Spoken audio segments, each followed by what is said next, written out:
Vadodara live 24/7 માં આપનું સ્વાગત છે। વડોદરામાં ભાયલી વિસ્તારમાં રોડ પર મોટો ભૂવો પડ્યો। ડ્રેનેજની કામગીરી બાદ યોગ્ય પૂરણ ન થતા માર્ગ ધસી પડ્યો। રોડ પરથી પસાર થતો બાઇક સવાર ભૂવામાં પટકાતા ઈજાગ્રસ્ત।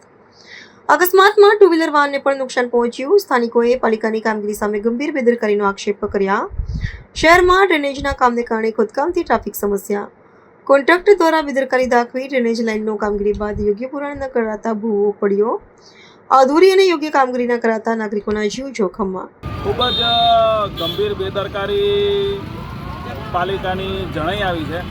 આજરોજ તાલુકા પોલીસ સ્ટેશન ખાતે હું ને મારા સાથી કર્મી જે છે એ આવનારી રામનવમીની રામયાત્રાની પરવાનગી માટે તાલુકા પોલીસ સ્ટેશને આવ્યા હતા અને તે કામગીરી પૂરી કરી અને આ રોડ ઉપર આવેલી આ ક્રિકેટ ટુર્નામેન્ટ જે છે એ ક્રિકેટ ટુર્નામેન્ટના આગળના ભાગે આવી અને ગાડીને ટુ વ્હીલર ગાડીને યુટર્ન મારવા જતાં અચાનક જ આ જે સમતલ રોડ હતો એ રોડ અચાનક જ ભૂવો પડતા બેસી ગયો અને અમે બંને જણા એ ભૂવાની અંદર પડ્યા હતા અને નજીકના આજે અહીંના રહીશો જે છે એ આવી જતા અને અમે બે બહાર નીકળ્યા છે।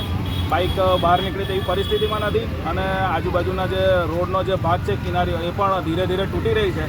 એટલે એ જોતાં પણ એવું નક્કી કર્યું કે આ બાઇક અત્યારના કાઢવું હિતાવહ રાખતું નથી એટલે ચોકડી પર એવું ને એવું યથાવત રાખ્યું છે।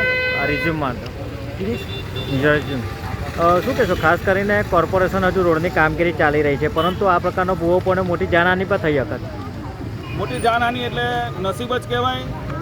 પ્રભુ શ્રી રામના કામે નીકળ્યા હતા એટલે એવું લાગ્યું કે બચી ગયા, બાકી આ પાછળના ભાગે પછડાટ વાગી છે એટલે બની શકે કે માથાનો ભાગ પછડાટ તો કદાચ મોટી હાનિ થાત, પરંતુ ઈશ્વરની અસીમ કૃપા છે અને આ જે ગંભીર પ્રકારની બેદરકારી છે જોઉં છું। અત્યારે પ્રાથમિક સારવાર લેવાનો પ્રયત્ન કરું છું અને સારવાર લીધા પછી જરૂર લાગશે તો પોલીસને ફરિયાદ કરીશ અને આ કામે મ્યુનિસિપલ કમિશનરને પણ લેખિતમાં ફરિયાદ આપીશું અને તાત્કાલિક અસરથી આના કામે પગલાં લેવાય અને આ ભવિષ્યની અંદર આજે ને હવેથી જ બીજી વખત આવી ઘટના આ રોડ પર ના બને એની તાત્કાલિક અસરથી ધ્યાન દોરવા માટે પણ તંત્રને ફરિયાદ કરું છું।